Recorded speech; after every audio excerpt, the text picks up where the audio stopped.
Well, turn me up. Alright, so man, we got my dog, Chucky WorkClothes in this motherfucker, man. How you been, bro? Man, I've been alright. Just, staying low, man, working my ass off. How 2020 been treating you, man? Been a crazy year. Man, it's been a crazy year, but it's been productive too in a different way where certain things had to slow down. You could utilize your time at home to, pick up, write and, being in the studio, any kind of online promotion, just work, period. Been plenty of time for that. So 2020 been treating you right? 2020's been alright, man, given the circumstances. Yeah, it's been okay. Alright, so man, we're just gonna jump straight into it, man.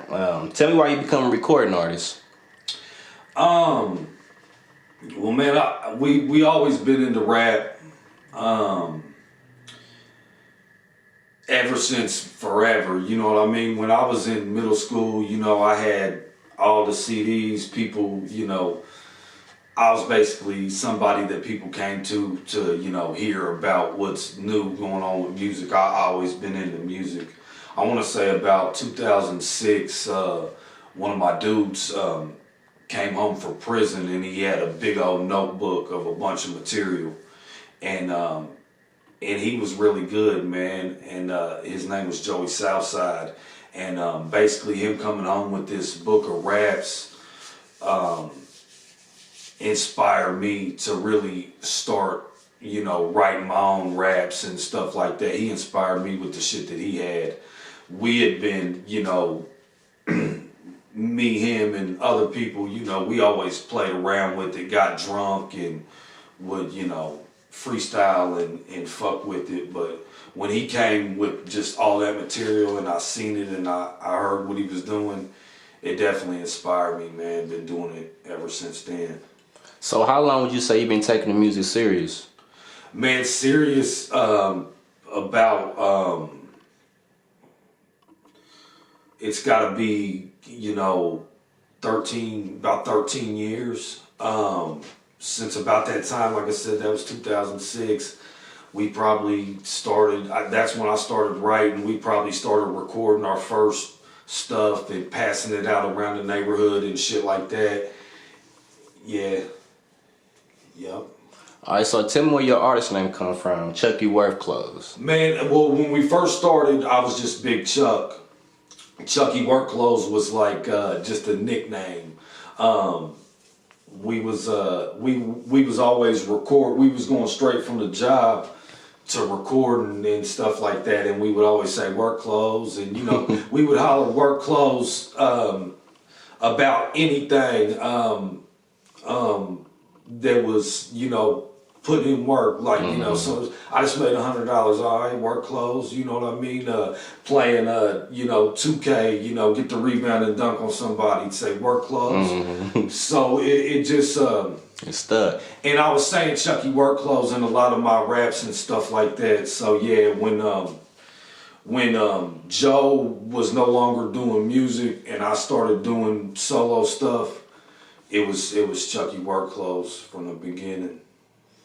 Alright, so take me through your music making process. Do you write your music or you freestyle punch in? More I sit and write. I can kind of stand there and think of my bars and punch it in, but I like to pace around the room reciting my shit and stuff like that. It's not really what you want to be doing while your engineer's sitting there waiting on you to rap, you know what I mean? Yeah. Some of my stuff, a lot of my stuff, I sit right there on the spot, write it right there and record it. Every once in a while, if I'm really feeling something, I'll write from home and I'll take my time and then I'll take it to the studio. But most of the time, I gotta have some beats on and then that's when I write. Yeah. Alright, so other than Joey that you mentioned earlier, you got any other music influences? Oh man, yeah, definitely. Like I said, I was always up on the music, man. You know, my favorite rapper of all time is E40. That whole sound, you know, from being a kid, I think it was 1995 the first time I got an E40 CD from Second Chance CDs by the University of Indianapolis. 40 definitely, man, so many, but people from everywhere, man. There's a dude, he's not even man, it's too many to name. I ain't even gonna name, you know, too many people. You don't want to leave nobody out. E40's my favorite rapper of all time. I'll just say that. All right. So, do you feel like your sound unique? Absolutely. Yeah, there's nobody that you can even compare my music to, or there's none of my records that you could play them and say, man, he's following that. I think that's the reason why people fuck with it, is because you only get it, you know, one place. Of course, you know, like I said, there are influences in the music, but yeah, I feel like what I'm doing in 2020, nobody else is doing. It's just my thing. All right, so you've been doing the music for about what, 10 years? Seriously, you said? Yeah, at least that. All right, so what you think about the Indianapolis music scene right now? Like, how you think we coming? I think everybody's doing good. I think there's a lot of dudes is picking up, you know, multiple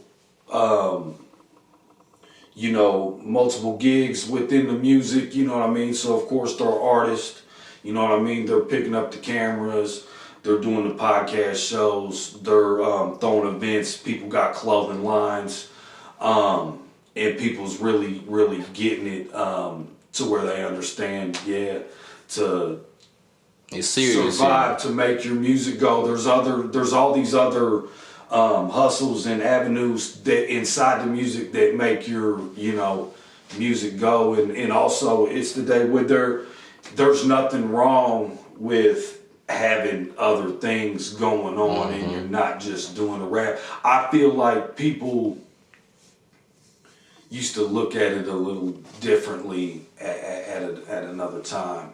But yeah, Nap has got tons of talent, man, and all kinds of different artists, and I know there's people out here succeeding on our rap scene, man, and more than ever, I'd say, more than I've ever seen. All right, so do you think the city support local music?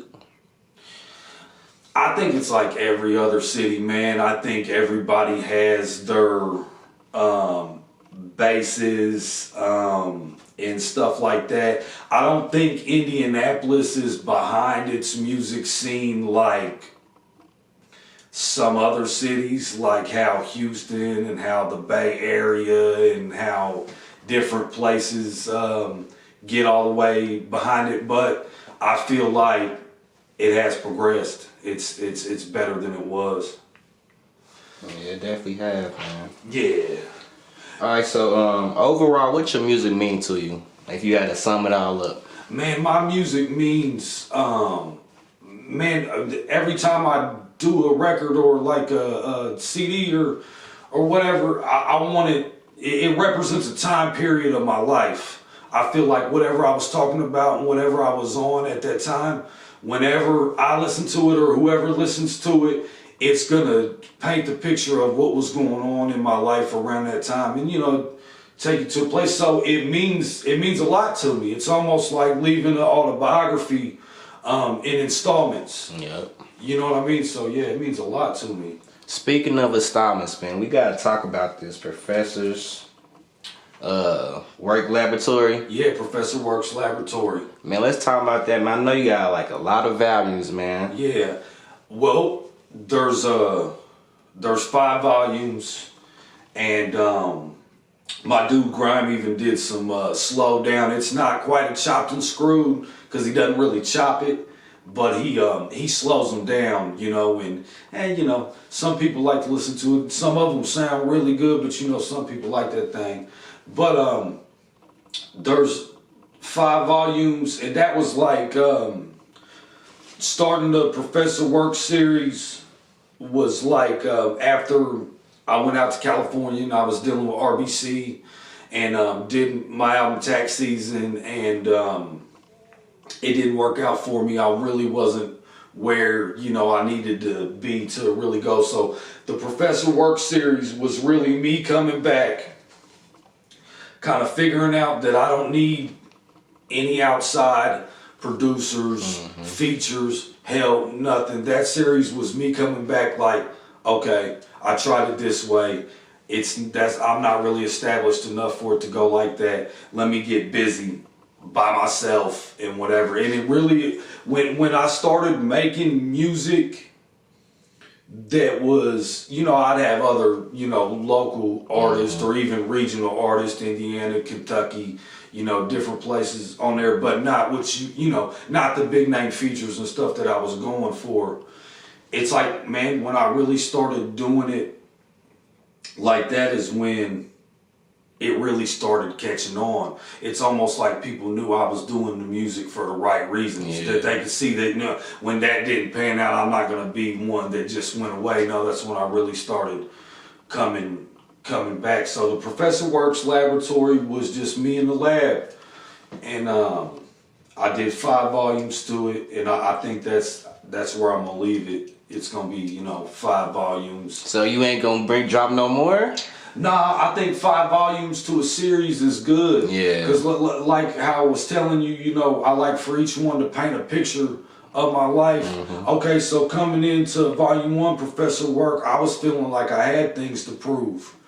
Coming out of that, I don't really feel like I've got anything to prove. You know what I mean? It's like my music is for who it's for, and it keeps. Also, another thing, man, I was in such a hurry to, you know, just try to succeed like I had something to prove to somebody else. You know, I forgot to slow down and do it right and really succeed. You know what I mean? Yeah, I see what you're saying. But now, you know, I'm lightweight succeeding with it. So I'm making music from a different place. You know what I mean? Different perspective, yeah. Yeah, exactly. All right, so I see you got the Team Insomniac hoodie on, man. Let's talk about that. Are you the CEO of Team Insomniac? Absolutely, man. Absolutely. And man, I want to give a shout out to everybody that supports me. You know, I've sold, man, thousands of shirts, man, without no website. And that ain't not on no website because I could, you know, take it further if I had it. But it is a salute to my base, man, my fans and shit, how they've stayed down with me over the years, man. Because really, shit like that, if it wasn't for shit like that, I wouldn't be able to keep, you know, putting it back into the music, the time and the money that it takes to keep it going. All right, so is this a label situation or are you just a movement? No, it's definitely the label first, you know, and foremost. But the clothes is something that I want to do. You know, I want to, you know, keep getting more and more into. I haven't really found the time to dedicate to taking it further, but I always do hoodies and I always do, you know, t-shirts, beanies, and stuff like that. I keep stuff like that all the time. But it is something that I got a big interest in trying to, you know, take it farther.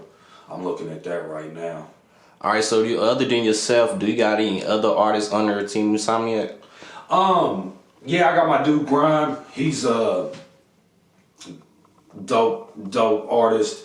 Older dude like I am, you know what I mean, in it for the love of the music. He makes beats, he you know, he produces, he engineers, he does everything. He's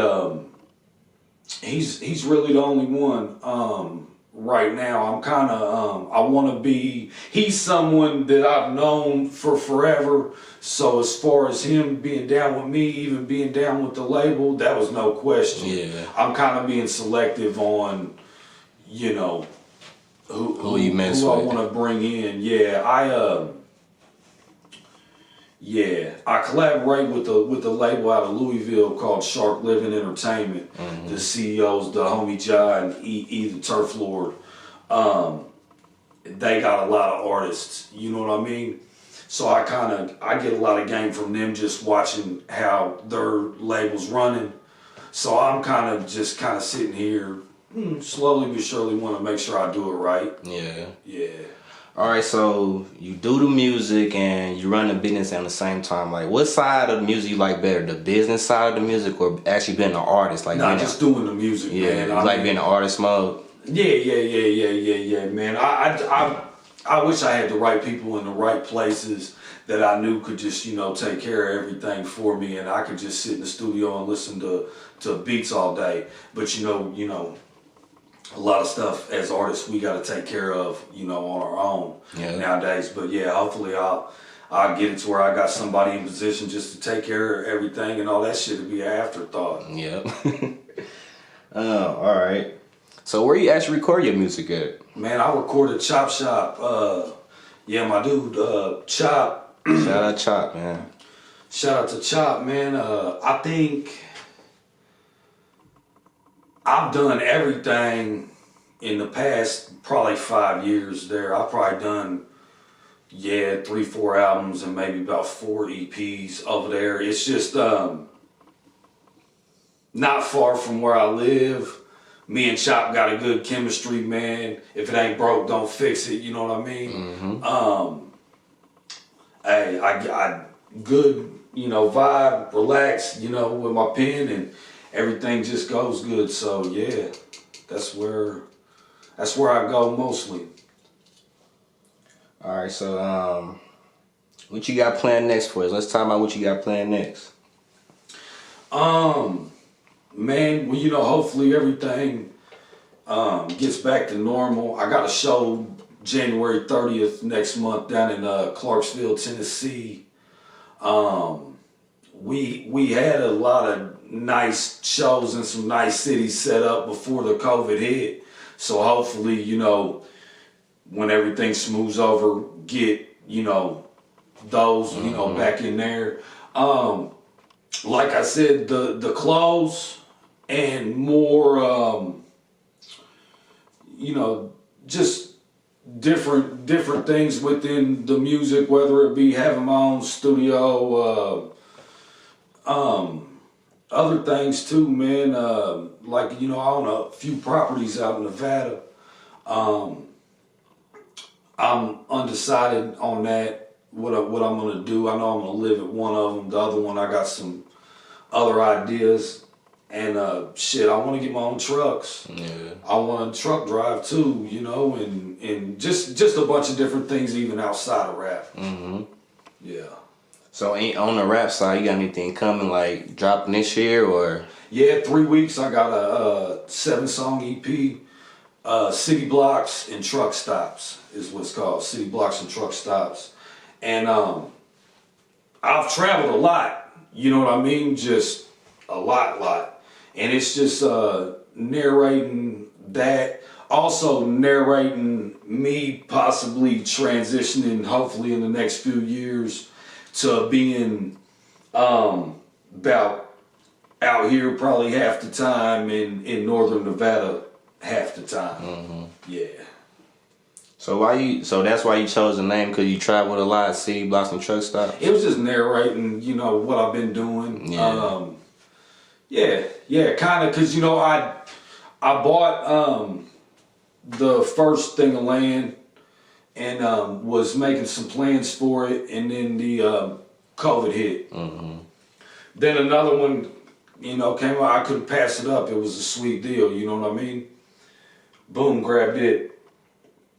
And been making plans or whatever, but it's kind of hard to move and do what you want. The price on everything's up, and it's real crazy right now, so I've been setting it out. But I'm not gonna sit it out for much longer. I'm gonna take care of it this year. Yep. What inspired the EP cover? You got it made already, or? Yeah. It's out there. It's me. It's self-explanatory, man. It's me standing out at the truck stop. Mm-hmm. I got a couple videos that's about to drop in the next couple weeks, and we shot some of them at the truck stop. Staying in the city, in and out here, Nevada. We shot some in Utah. Yeah, it was a good time. All right, so you got a release date for it? Yeah, December 29th. December 29th. Yeah. All platforms? Everywhere, man. Everywhere that you can stream or buy music, man. Check it out. Spin it for me one time. Hit me up. Let me know what you think. All right, so leave the people where they can follow you at and like what to search like far as the platforms. Man, Chucky WorkClothes. Don't forget the E in the work clothes. That's the most common way people misspell it. Chucky WorkClothes on every site. Well, turn me up.